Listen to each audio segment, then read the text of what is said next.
Picture this. You're standing in the heart of a crumbling fortress, its stone walls scarred by battles long forgotten, the air thick with the scent of iron and dust. Around you, shadows flicker, figures moving just beyond sight, their whispers sharp with betrayal, ambition, and unspoken debts. Your hand rests on the hilt of a blade, not drawn, but ready, and a question burns in your chest. What do you owe those who've wronged you? Not in words, not in promises, but in the raw currency of power, survival, and truth. Is it forgiveness, that soft word preached by the pious? Or is it something harder, something colder, something that ensures you'll never be struck again? In this moment, the world feels like a chessboard and you're no pawn. But are you a king or just another piece waiting to be played? This isn't a mere scene. It's a paradox that Niccolò Machiavelli, the unflinching observer of human nature, thrust into the light. Forgiveness, so often hailed as strength, can be the crack through which your enemies slip. To forgive is to open your gates, to invite the blade you've already felt. Yet to hold a grudge, to wield retribution, risks binding you to the very wounds you seek to overcome. How do you navigate a world where trust is a gamble and mercy a potential death sentence?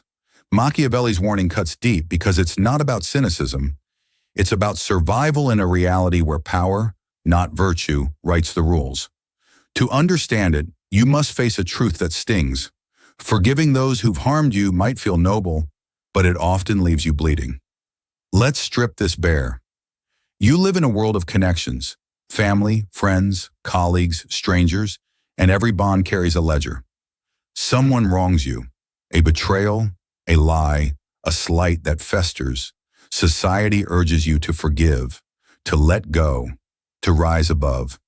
It's a sermon woven into every self-help book, every moral code, every therapy session. But pause and look closer. When you forgive, what are you really doing? You're absolving a debt, erasing a score, starting anew, a warning. You're offering a second chance, a clean slate. But to whom? To the one who struck you, knowing they might strike again? Machiavelli saw this for what it is. Not generosity, but surrender. You're handing power to those who've already proven they'll use it against you. Machiavelli's lens was forged in the brutal crucible of Renaissance Italy. City-states at war, families like the Medici and Borgia clawing for dominance, loyalty as fleeting as a shadow. He wrote The Prince not as a dreamer, but as a realist, studying men as they are, not as they should be. His warning wasn't born of cruelty, but of clarity. Humans are driven by self-interest, and forgiveness often signals weakness, an invitation to be exploited again. Imagine a rival prince who spares a traitor, only to find a dagger in his back years later. That's not fiction, it's history, repeated endlessly. To forgive is to gamble with your sovereignty, to bet that goodwill will tame a scorpion's sting. Machiavelli's not saying never trust, just don't trust blindly. But let's dig deeper into the mechanics of your mind. Why does forgiveness feel so compelling? Neuroscience offers a clue. When you hold a grudge, your brain's amygdala, the seat of anger and fear, stays lit, replaying the betrayal in a loop. It's exhausting, like carrying a stone in your chest. Forgiving releases that tension, floods you with oxytocin, the bonding hormone, making you feel lighter, virtuous. It's a biological high, a hit of relief. But here's the catch. That relief can blind you. The availability heuristic, a cognitive bias, makes you overestimate the likelihood of reconciliation, assuming the offender's remorse is genuine. Meanwhile, the sunk cost fallacy traps you into thinking past forgiveness justifies more, even when the pattern screams otherwise. Your brain craves closure, but closure isn't truth. It's a story you tell yourself. Now look at the world around you. It's a marketplace of power, not a monastery of mercy. Politicians pardon enemies to seem magnanimous, only to be toppled later. Corporations forgive whistleblowers, mistakes to silence them, then tighten the screws. Social media thrives on outrage, not absolution. Cross someone, and you're canceled, not redeemed. Even personal relationships mirror this. The friend who gossips, the partner who strays, the colleague who undermines. Forgive them, and you're not just healing a wound. You're painting a target. Machiavelli's Florence wasn't unique. It's a microcosm of every human arena, where power flows to those who guard it fiercely. Here's where the canyon narrows, where the whispers grow louder. If forgiveness risks weakness, what's the alternative? Revenge? Cold indifference? Neither is quite right. Machiavelli didn't fetishize cruelty. He prized virtù, a blend of cunning, strength, and adaptability. To him, the answer isn't forgiving or hating, it's strategizing. Hold the debt without letting it consume you. Remember the slight without obsessing. Act when it serves you, not when rage demands it. This isn't about becoming a villain. It's about refusing to be a victim. But here's the paradox. By refusing to forgive, don't you risk becoming the very thing you distrust? Calculating, guarded, alone? How do you stay human without softening your edges too much? Let's make it visceral. Think of a wound you carry, a betrayal that still stings. Maybe a friend who vanished when you needed them, a boss who took credit for your work, a lover who broke a vow. You forgave them, or tried to. Did it heal you, or did it leave you wary, waiting for the next blow? Now imagine holding that line, not out of spite, but self-preservation. You don't curse their name, you just don't forget it. You don't open the gate until they've earned it, not with words, but with actions. That's Machiavelli's way, not vengeance, but vigilance. The scar remains, but it's a map, not a shackle. The urgency bites now, because you can't dodge this forever. Every day you face choices, forgive or stand firm, trust or test. The status quo bias nudges you toward forgiveness. It's easier, socially approved, less confrontational.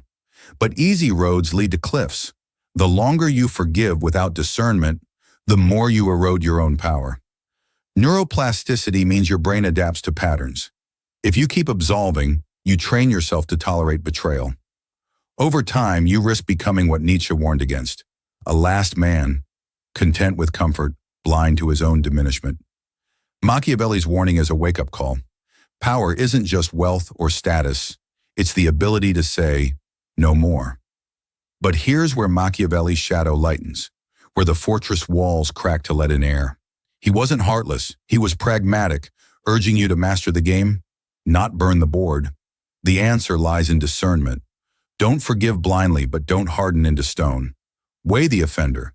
Is their remorse fleeting or rooted? Is their betrayal a mistake or a mask?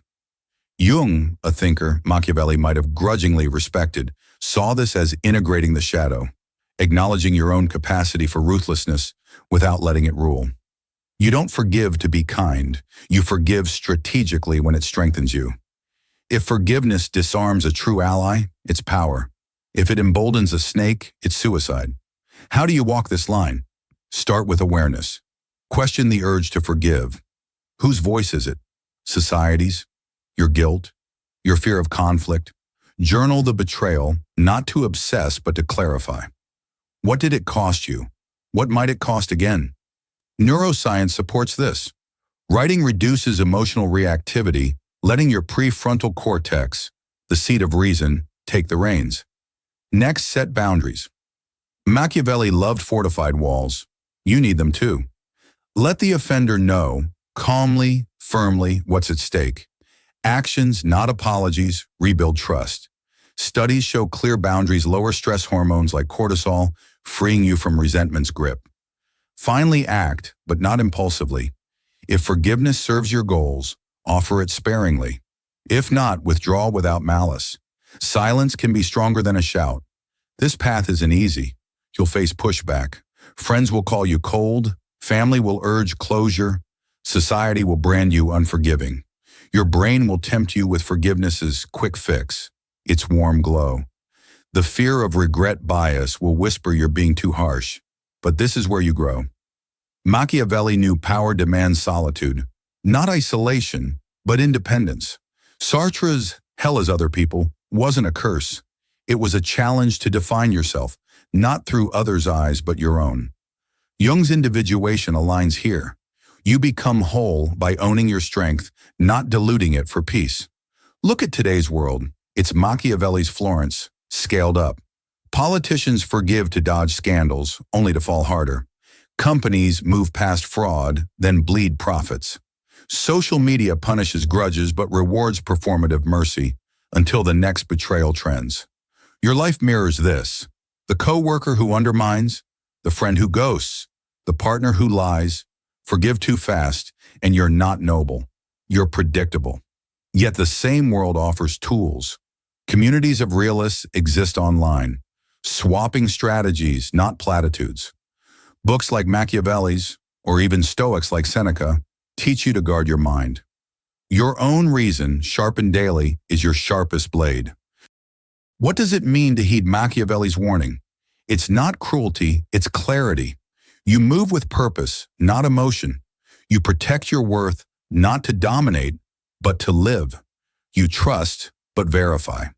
This isn't a fortress of hate, it's a citadel of self-respect.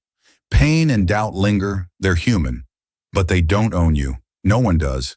Back in the fortress, the shadows still move, but you see them now, not as threats, but as players, each with motives you can read.